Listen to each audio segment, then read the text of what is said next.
use Logic. It was very surreal to see it on this massive, like, AMC cinema screen.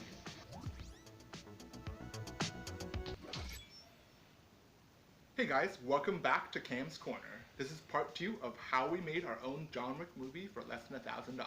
In this video, I'll be covering the whole post-production process. So if you haven't seen the first part, you can click the link right here to go check it out, or link in the description. Section 6, the visual effects, which is probably what a lot of you guys are curious about. There's a lot of different visual effects in this video. I'll be covering 3 of the main ones that I did for the video. So the first one is the spell hits. Initially, when I first came up with the idea, I thought I maybe would have to go into a particle plugin, like Particular or one of the ones that are built into After Effects to make custom magic hits. But fortunately, during the pre-production process, this amazing stock footage website that I use all the time called Action VFX, they released a free spell hit pack. Every angle, different sizes, everything you can need. And I was like, this is literally perfect for what I need. Since we were going for more of a shootout scene, in a shootout you have the muzzle flash that comes out of the gun, and then a blood hit or an impact hit on either the wall or on the person who gets shot. For our short, I decided to go with spell hits. That would be the muzzle flash out of the wand, and then a spell hit that would hit either the person or the wall or the ground or wherever it hits. And also, I decided that John Wick in my story wasn't attempting to murder all the bounty hunters. The bounty hunters were all trying to specifically it says dead or alive, so they don't really care if he's alive. They don't have to take him in alive. So they would be using Avada Kedavra killing spell from Harry Potter, while John Wick would be using the Stupefy spell, which is more of a blue color in the movies. And then I feel like that made a fun color contrast, because I feel like if it was all the same color, it would get a little boring. I think the blue-green contrast, I think, worked pretty well visually. So for the visual effects, very much just compositing these spell elements, which was not super difficult, just a little bit time-consuming because there's so many of them. Then you sort of add a little bit of glow, and then maybe if the person shooting it is in the foreground, then maybe there's a little bit of rotoscoping to put the spell in between the foreground person and the background. And the second one is another popular Harry Potter magical ability, apparition. I didn't come up with how to do this myself. I've seen the movies, and obviously they have much more complicated like 3D simulations and all that, but I needed to do a version of apparition that was accomplishable in After Effects alone. Fortunately, YouTube came to the rescue like it always does. I searched Harry Potter apparition effect, After Effects, and there were like a bunch of different tutorials that were fantastic. I'll link some of them in the description below if you want to check them out. Studied the tutorials, figured out how to do it myself in After Effects, and then basically did it over and over again. The third big one was one of the early attempts of mine of doing a 3D object. This is the frying pan that John Wingardium Leviosa's and flicks at one of the bounty hunters, who is actually my friend Antonius. For the frying pan, I decided against using a real frying pan because I didn't think it would be safe and it would take too much time to set up, put it on a wire, like flick it at somebody's head. So the full frying pan was CG. It was one of my first times attempting to create a full CG 3D object. I was able to get a 3D frying pan from the website turbosquid.com for free. One thing that I had to do was get what's called an HDRI, high dynamic range image. Sort of get the reference lighting of everything around it that you can map back onto the 3D object so it looks like it blends with the scene and matches the lighting of everything around it. I didn't have like a 360 camera at the time, but I just used my phone to record what's called a photosphere. I have a Google Pixel. So basically I can stand in one place and just rotate around and get a 360-degree sphere of the whole environment for the 2 shots that the frying pan appears in.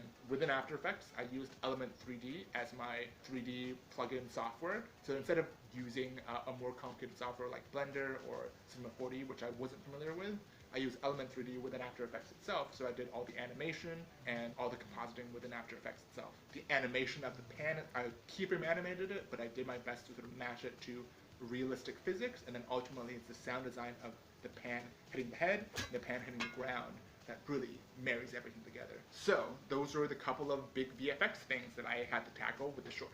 Next, let's talk about sound design. Since there wasn't a lot of dialogue in the short, we didn't have to worry too much about on-set audio recording. What I had was a Rode video mic on my GH5, and it got good enough scratch audio that was usable. I knew that we could do most of the sound design in post. One of the main things that we had to do for the sound design was how do we do spell hits? Because are we doing the same sound effects that come from the Harry Potter movies? Or since we're doing more of a shootout, is there a different sound to how the spells sound? Eventually, I found sort of a middle ground where I searched Harry Potter spell sound effects on Google, French website that had a bunch of spell hit sounds that they actually extracted from the movies themselves, so they were 100% accurate to the Harry Potter movies. But I knew that wasn't enough. I needed maybe a harder impact sound. I wanted to make them a little bit punchier, if that makes sense. I went through my own sound library, and then I found a bunch of these whip sound effects, like a bullwhip. Like if you whip something and there's like a sound. And then I added all of that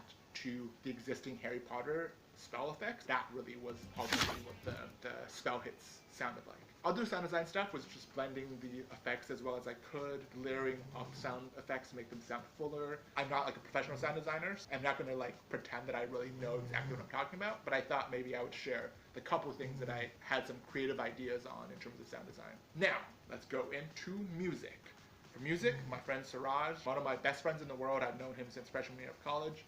Just super talented filmmaker overall, but also a great musician, incredible pianist, and he makes his own electronic music. He did the score. In the present right now, I haven't filmed the section yet, but I will be filming a short interview with Siraj where you can break down how he approached the music, and you will see it right now. Hi everyone, I'm Siraj. I'm the composer on John Wick. I've known Cam since film school. We literally met our first day of film school, so it was awesome, and then we came out to LA and roomed together. I've scored a few Cam's Creations videos. I think some of the notable ones are Tripod Warfare, Face Swap, and then obviously I've appeared in many Cam's Creations content as either a villain or Cam's roommate. Suzuki! How did you approach creating a Harry Potter and John Wick mashup score? It's always interesting when you're working with existing source material. Harry Potter has a very distinct score, a really awesome score by John Williams that, everyone is familiar with the themes. And then John Wick, obviously also another, great inspiration. The music a little bit more tied to the atmosphere, like something action-y, something a little more kind of electronic. I think, the first question in my head was, how are we going to combine both sort of the magic and themes of Harry Potter with sort of the atmosphere and ambiance of John Wick? So yeah, I think that was like sort of the starting point for scoring. What software or tools did you use to create the score for John Wick? Yeah, so for the score, I used Logic, actually. So for a long time, I was a GarageBand user, so Logic was sort of like a natural... GarageBand's the free version, so, I recommend to anyone who's starting in music, definitely use your free tools first to sort of learn, and then, upgrade to slightly better stuff once you sort of figure out the basics. But yeah, Logic is great, has plenty of awesome plugins. You can like adjust automation, so as music is playing, you can adjust the volume and different effects, add a lot of different post-processing effects to add some more ambience to it. What was your creative process for creating the score for John Wick? In terms of like the actual score itself, so there's I would say there's two parts of the process to creating any score. So the first one is just sort of making sure that your themes and tones are right. So this was a case where I think because it was more of an action short that had more magic in it, I leaned more into the action side. So keeping things a little more fast-paced, beat, more synthesizer-based, sort of kind of in this John Wick world. So, whenever you're seeing the fight happening, there's something that goes along with it and sort of keeps it energized. So yeah, the first part is sort of identifying that tone and overall soundscape, which in this case was more electronic. Then the second part is actually watching the final cut, and then actually, a great part about these tools like Logic is that you can actually drag in the video and play it, as you're composing, or making adjustments. So that's used for identifying what I think in the industry is called hit points. So hit points are sort of like these key moments that occur. For example, like someone gets punched, right, and you want to accent that, that's a hit point. Or a character, finally, jumps out of the building, they escape, right? So that's like another hit point. So trying to identify each of those individual moments so that the music actually is guiding you along the journey as well. So, on one hand, it is an atmospheric thing. It is sort of tied to the theme, and you want to keep it in that sense. But the other hand, it has to actually acknowledge different moments, in the content itself. So yeah, once I sort of established the score in terms of like the types of instruments, then it was more of a matter of once Cameron sent me the footage, I added it to my timeline, and then I was sort of going through and identifying, what are the moments that I want to really accent. The good part about it, and this is actually an interesting challenge too, because it's like, at what point do I want to be more Harry Potter? At what point do I want to be more John Wick? That was, a huge debate in my head as I was going through this.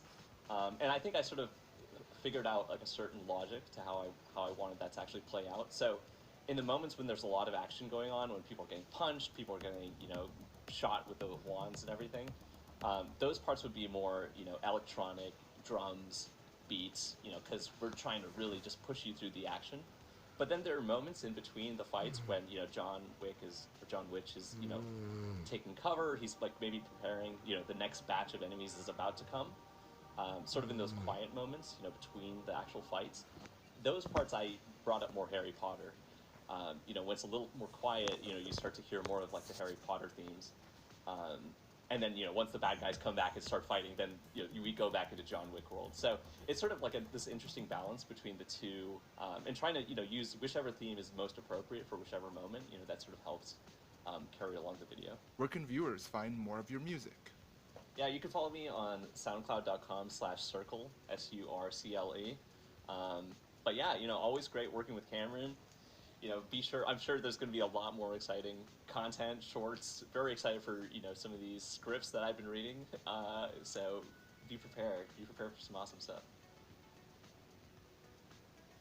Filmed the entire thing. We did the VFX, sound design, score, all the post stuff. The short is done, and it went on YouTube. The main goal of the short at the time was, let me try to make a viral internet video timed up with the release of John Wick 3. On YouTube, it got about 360,000 views to this date, so it performed pretty well. Thank you if you're one of the people who watched it. Thank you. Previously, I've had some success showing my work on Reddit. This time I decided to submit John Wick to the r/filmmakers Reddit. The response was extremely positive there, and it felt very validating that a lot of other filmmakers who are on the internet saw my work and liked it. I think it was at the top of the filmmakers subreddit for 2 days straight. It felt like, oh, cool. A lot of my peers and other filmmakers found it entertaining or found it at least worthy of them checking out. So very grateful to the filmmakers in that subreddit. And then, so actually 3 years later, in 2022, this year, I've been touring the festival circuit with a horror short film I made, which I will talk to you guys about at some point soon. I decided to submit John Wick to a few film festivals as well, just to see how it would perform and see if any of the festivals thought it was any good or if they wanted to showcase it to their audiences. And fortunately, it actually did pretty well. It won Best Fan Film at the LA Sci-Fi and Horror Film Festival. That was very cool. But the one thing I was really, really happy with, a couple weeks ago, I got to fly to New York City because it was selected at the Urban Action Showcase International Action Film Festival, and it was going to be screening for a live audience at the AMC in Times Square, at the AMC Empire 25 in New York City. So I flew out to the festival and got to watch our movie on a big screen. It was designed to go on YouTube. It was very surreal to see it on this massive AMC cinema screen. Surprisingly, not only was it selected at the film festival and got to screen there, on the first night where they had the award ceremony, it actually won Best Fan Film at the Urban Action Showcase Short Film Showdown. So I got to take home this fun little trophy. So yeah, and it's been very fun just for the last 2 videos to go down memory lane and look back on how we pulled this little short off for no resources, and have it not only have some success online, but also to be able to screen on a big screen at a film festival. It wouldn't have been possible without the hard work of everybody involved in this project. So that's it for the behind the scenes breakdowns of how we pulled off this John Wick action short for no money. So my hope is that the last 2 videos, if you watch them both, hopefully it not only was insightful and informative and you could take some tangible filmmaking knowledge away from them, but also it shows you what is possible by just a bunch of friends with limited resources, and hopefully inspires you to go make your own projects. Making movies seems super daunting, and it can be, especially on the big budget things. There's a lot of pressure and it seems very unapproachable, but you can make your own movies with your friends. And I made John Wick after years of making other videos. If you go to my YouTube channel, you'll see all these little shorts I've made for much even lesser budgets and fewer resources than even John Wick had. Make friends with other talented artists, help them on their projects, they'll help you on your projects, and you can make cool and fun stuff for not a lot of money. So, hope you enjoyed the last 2 videos breaking down how I made John Wick. Next week I'll have a new video for you.